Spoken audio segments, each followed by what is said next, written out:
It It was was fun. it was great. So, which game 7 was more surprising to you?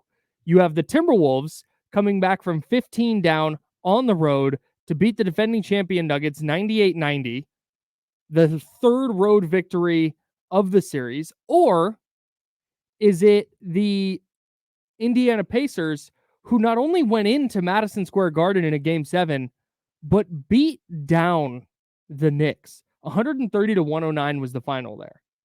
Okay, so I'm gonna go with Minnesota winning just Okay. because you had the champs who had a big lead Mm-hmm. on their home court. It was over. It looked like it was It's over. done. It looked like they were like what we've talked about, inevitable. Yes. And then they just couldn't put them away. Although I saw the switch, I was like, oh, Yeah. that's not good. I think they're done. Mm-hmm. And then if you look at the other game, I mean, like, look, Indiana went in there and beat them, but you also, OG Anunoby played less than 5 minutes. Yeah, it was tough. It Uh, was a tough and watch. and then you had Brunson break his hand Yeah. and missed the final whatever. I thought Dante DiVincenzo was incredible, It was ridiculous. just giving them any glimmer of hope that they had. Yeah. Yeah, I wish I could make an argument for the Pacers, but I can't because that series was so close kind of the whole way.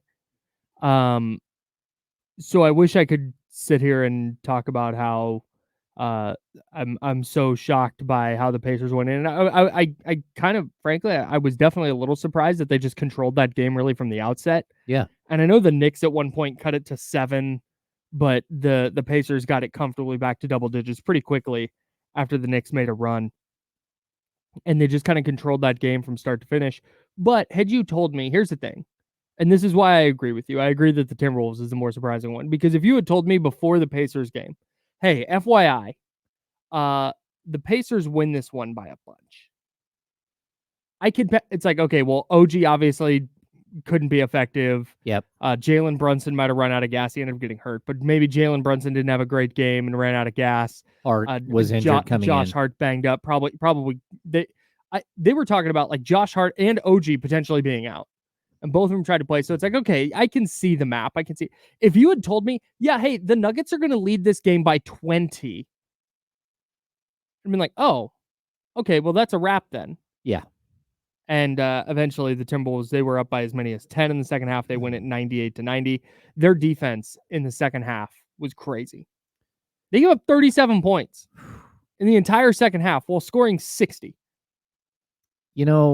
Like we're waiting for a moment for the defensive team. Like they've shown it that the first 2 games of the series, they showed how good they were defensively throughout the year. Mm-hmm. But then you're like, okay, adjustments have been made, things going back and forth, all that stuff. I thought when they lost 3 games in a row in the middle of the series that it was over. Yep. And then to watch a team literally growing in front of your eyes, you're seeing the growth that everybody hopes to see from their team, Mm-hmm. like on the biggest stage, and just systematically find their footing 1 minute after another. Yes. And even to have, Anthony Edwards have a horrible shooting night, 6 of 24 from the field, 2 of 10 from 3, he only scored 16 points. But to have all of these other players step up, Jaden McDaniels took just such a tremendous leap in that game. Insane. Like him going to the basket, like, what are we doing here? Insane. Yeah, I thought it was spectacular. Yeah, Jaden McDaniels in the second half, 3 for 3 from the field, 2 of 2 from beyond the arc. Anthony Edwards found his shot a little bit down the stretch. Karl Anthony Towns was outstanding yesterday. I have given that guy more grief than anybody on that team. Yeah. And he was really, really good yesterday. He goes 8 of 14, just 1 of 6 from 3. The Timberwolves as a team didn't shoot it great. But we talk about this with Sacramento all the time. It's creating offense through your defense. Mm-hmm. And getting stops and getting out and running and not letting the opposing defense get set. You're going to get open looks. You're going to get to the lane. I was the way they not only came out in the third quarter, but then sustained that through the final 24 minutes. It's not supposed to go that way. It's not that's not. We've seen the Denver Nuggets just kind of cruising this series. We've seen teams before where in the Timberwolves spot where, okay, you've been to the playoffs, but you know what? The champs are the champs for a reason. Mm-hmm. They have that pedigree, and it just didn't. It felt like is that like an axiom? All the things that we know, all the givens in a playoff series just got flipped on their ear. Good for the Timberwolves. Man. Yeah, totally good. They figured out once again how to take away Aaron Gordon, and that was a huge, huge moment. So he only goes 2 of 5 in 42 minutes. Michael Porter Jr. just didn't show up. I thought Michael Porter Jr. made so many egregious mistakes on both ends of the court. He was slow to rotate. Mm-hmm. He was out of position all the time on the defensive end, and then his ill-advised shots were just horrible, just like so overwhelmed by the moment. And I'm like, man, you have been here before. Yeah. Like, what are we doing? Yeah. And I thought he was just a hot mess. It was as if he was like, I'm due to make one eventually. Yes. I'm going to get rolling here eventually. It's like, that's not your role, man. Yeah. You're not, hey, I got to get myself going guy. That's not what you're supposed to do on this team. And it felt like over the final 15 minutes, maybe.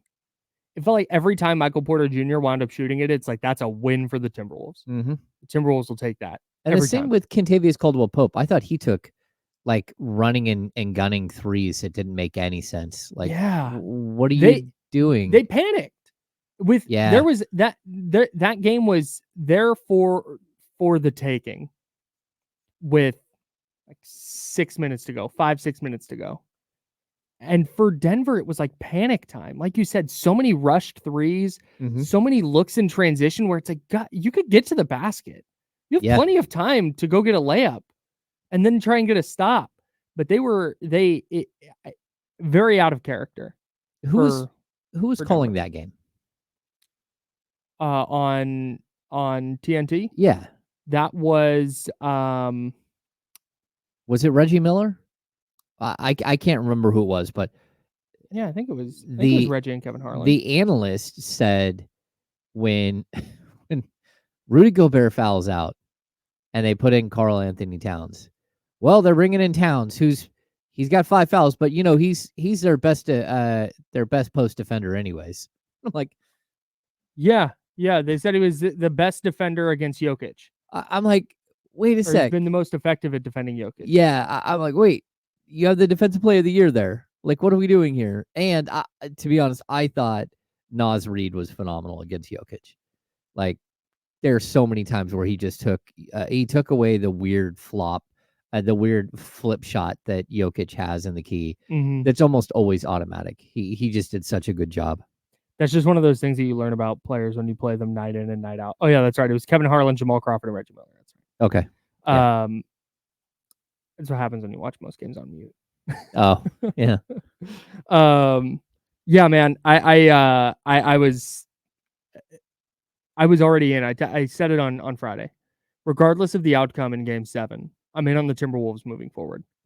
All the questions I have about Rudy Gobert and all the questions I have about Karl Anthony Towns or any concern I might have had about Anthony Edwards, not a lot.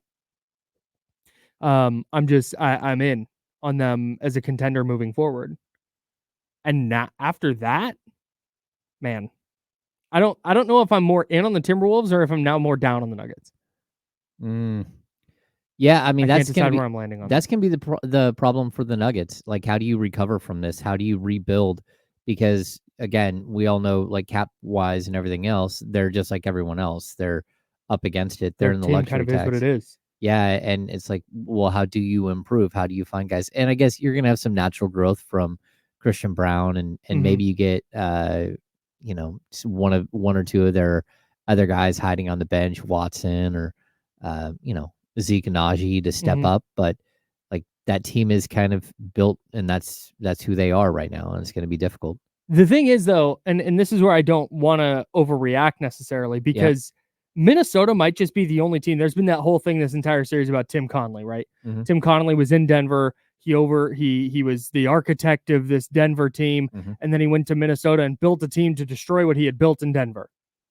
So maybe Minnesota is just the only team that's capable of doing this. That's kind of what Jokic led. Like, his comments after he's like, this team is built to beat us. Yeah, they're our rival. Yeah, because they're built to beat us. Yeah, they are built to beat us. And he went on to say just how impressed he was with almost everyone there, including, I think, Mike Conley. He said, people forget about him, but he said he's one of my favorite players. He's like, he's the most underrated player in the NBA, and he has been for a long time. I think his return for games 6 and 7 were a huge reason that Minnesota won those games. Oh yeah. He's just like he's not going to put, what was he yesterday?